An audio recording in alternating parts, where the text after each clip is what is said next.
One of my favorite things is the sound of wind through leaves, and this neighbor's trees right now, these cottonwoods, sure are pretty. Don't mind the dog, nice enough pup, but it is marring the sound a little bit, I guess. Well, I've been doing a whole bunch of these big floats just to get some good practice, and man, that thing is a beast. I didn't know if I'd get my value out of these because I don't have that many butt joints, but no pun intended there, but I'm really pleased with it. And I've already had occasion to use it on the saddle there, on the one on the other side, the one over in the master here. And what I found with these is that the blade is thin and it's really flexible. And so you just put it above, get it lined up to where you're not going to have it scraping mud off to one side or the other. And then you just press in and you pull hard and fast, and it's just perfect. I won't need to sand that. Like I wish I had lights in this room set up right now so that I could kind of show you that, but like it's just a perfectly smooth little spot, so totally worth it. Yeah, it tickles my fancy. Casey's been working hard to get all of the corners their final coat, and that's hard work. That's detail work. She's doing it. She enabled me, is what she did. She said I didn't have to do it, so I don't. Quite a few times actually. Yeah. It kind of just depends too on the corner that I'm working on, because some of them are a little deeper and more challenging, and there's going to be some more sanding involved. But the ones that were shallower, they tend to even out really nicely. Yeah. It's such a thin coat. So but then I end up getting this channel. Right. Me nuts.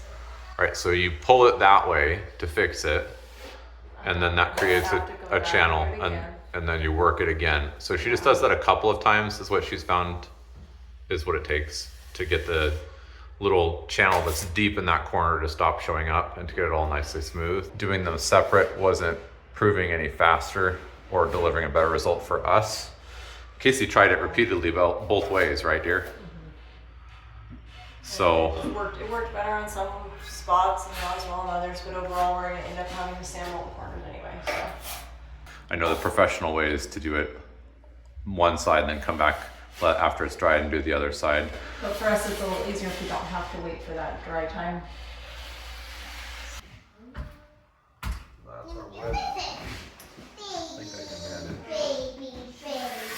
Baby.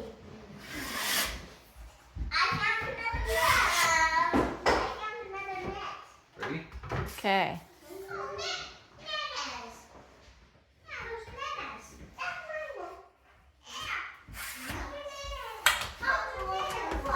Pretty good.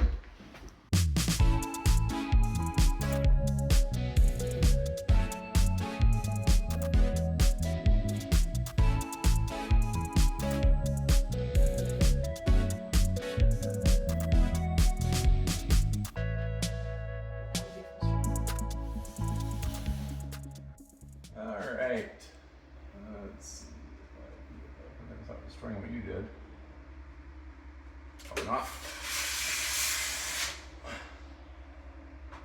Oh, minus that great big scratch. That half went okay. Yeah, you can really see the difference there.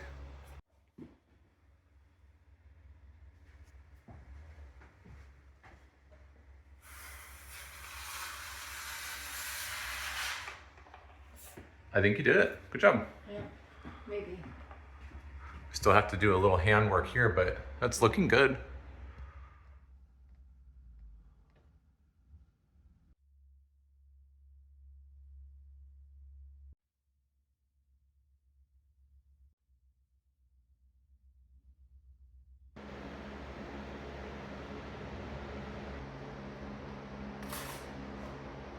So this corner and the corner on the other side, I debated whether to float them out again, since realistically they're already past the 12 inches that you should float out a corner like this. And that's because I actually floated it more than one time.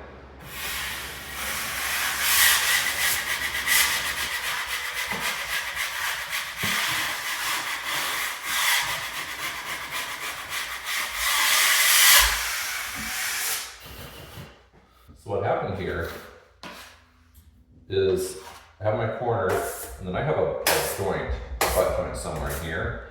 And so I ran this joint and I ran the corner with like a 6-inch to start or something like that. And then I came back and I ran it again with a 12. And so what I'm looking for here to decide whether to do this corner or not is how big the gap that is. And it's big down here at the bottom, but everywhere else it's less than a 1/16 between the butt joint and the corner. Because I did already run it one time, I think with a smaller blade, the 10-inch, but still it would have come out far enough. So I'm pretty confident that I don't need to run it again the whole way. I'm gonna go ahead and run that bottom though.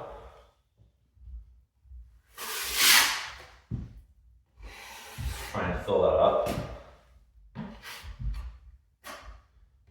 Since that bottom part of it was more than I wanted to see. Well, the corner ended up setting in this case. On the other side, I went ahead and ran the whole thing here. Mommy. Mommy's not up here, bud. She's in the bathroom, master bathroom. So on this corner over here, I went ahead and ran, oh, that is still wet. What an idiot. Schmack! Maybe you can even see that.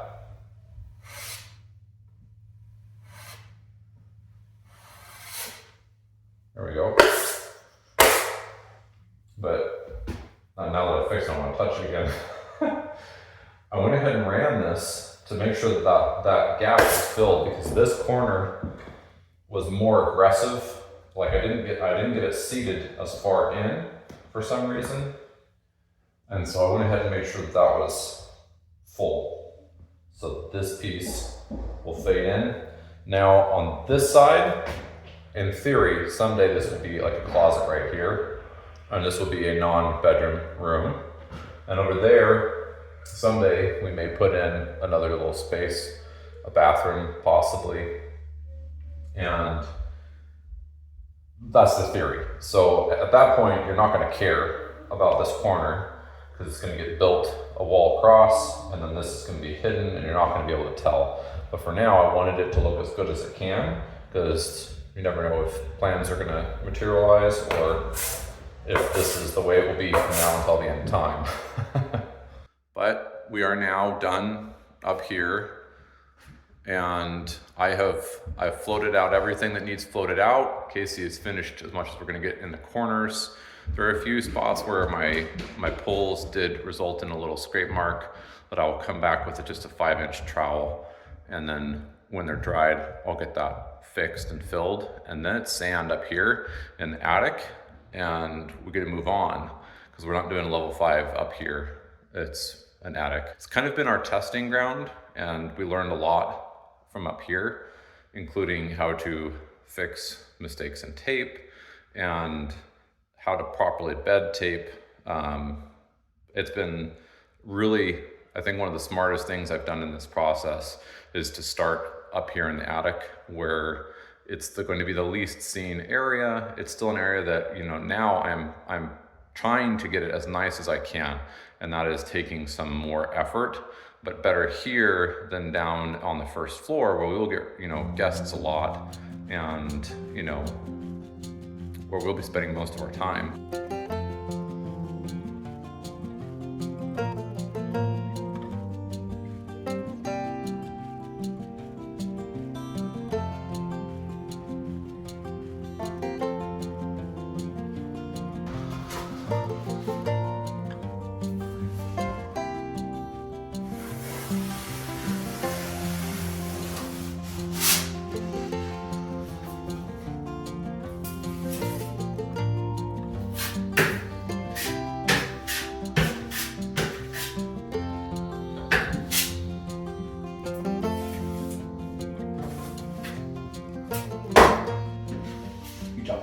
me?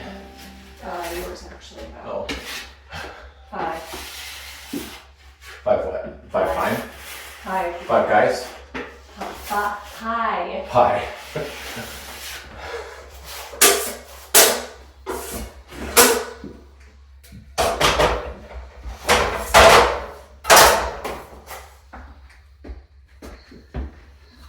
Give myself one. Oh, my. Hot. Oh, I'm too sexy for my shirt. Too sexy for my shirt. So sexy, it hurts.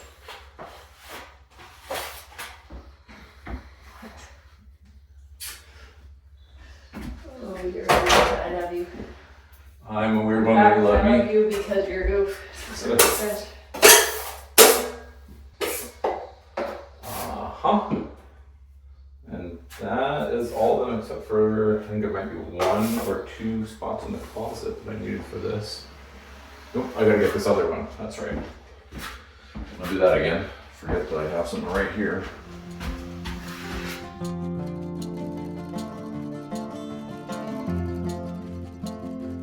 At times, building this house has been a bit of a lonely endeavor, but it's always had a purpose and it's always had a reason for me to be doing it, and that's my family and our future. And it's so gratifying that we've gotten to a point now where I can be doing a lot of this work with my kids right next to me, and that Casey is able to join in because we've made this house, into a home, into a safe place to be as a family.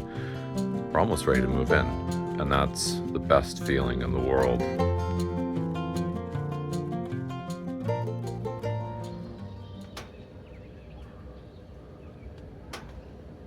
Shop is talking to me.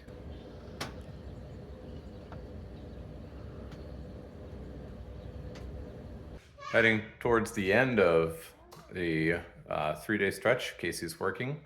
Got the boys with me out here at the house, and I'm about to do one of the last things in the ceiling. This open area is pretty much done. I do have 1 or 2 more small things, but these are the 2 big ones. These 2 butt joints, remember they are kind of sloped up. I did try and do that as much as I could because they're joined not on a joist, but they're joined on boards in between, and those are just a hair raised. But nevertheless, I'm going to take them out at least 24 inches, 12 to either side. So we're going to get those 2 done, and then that should be pretty much what we're going to have to do before we sand. So we're here in the downstairs shower, and it's one of the last things that we haven't done really any work on to prepare for mudding. And now that we're almost done with mudding, probably something I should get done before I go any further. What we're using is this Trimtex shower bead, and it requires a specialized glue or an adhesive caulk, and we bought the glue that they recommend to go with this, as well as the beads. It's kind of an expensive setup, but I think it should deliver a very nice end result and look really nice and well trimmed out. And this kind of needed that. And so we've got enough to be able to do this shower and the shower upstairs as well.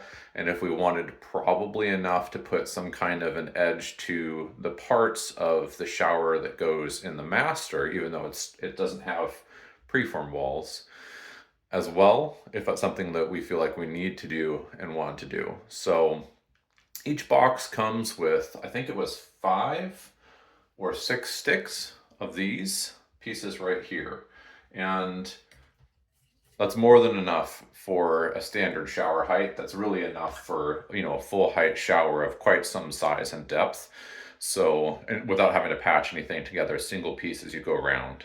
So step 1 was just to get everything cut so that it's going to match. You do want to leave a little bit for caulk, and we've done that. And on the bottom here you can see that it's got a broken back piece here, and that just happened because I had to cut it, because this is designed to go in and butt up against this flange, and the flange doesn't go down. On this side I had a drywall piece that went in and just cut around the flange. Over here I don't have that, and so I didn't have to break that backer in order to get it to sit nicely in there. Once you've got your mud on, this piece will actually come off.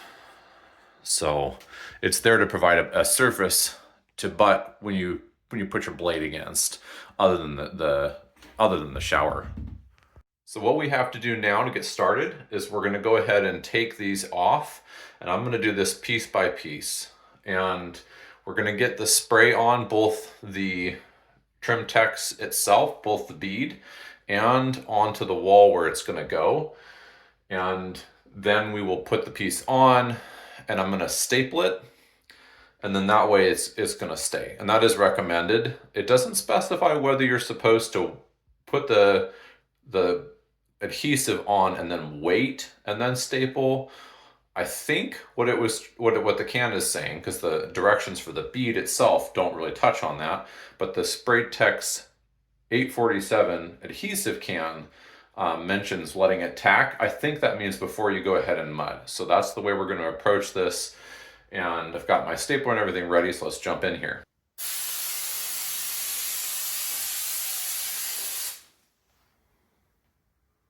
Well, that's some interesting stuff. Not sure where really want to get that all over the place, but maybe I'll spray it down towards the floor.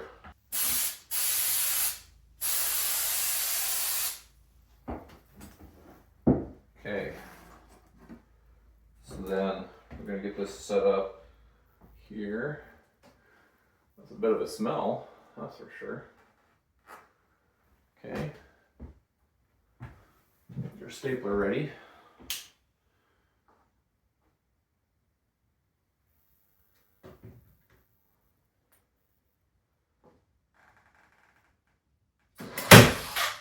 Oh, it did not like that. Let's try that again.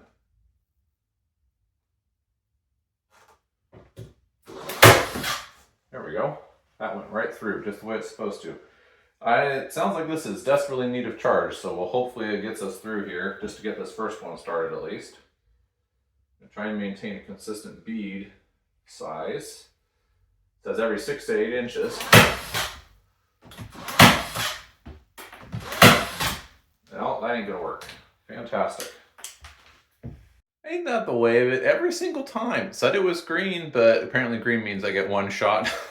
And I came well prepared today, as you can see. The good news is that, oh man, this stuff is tacky, and it is already tacking.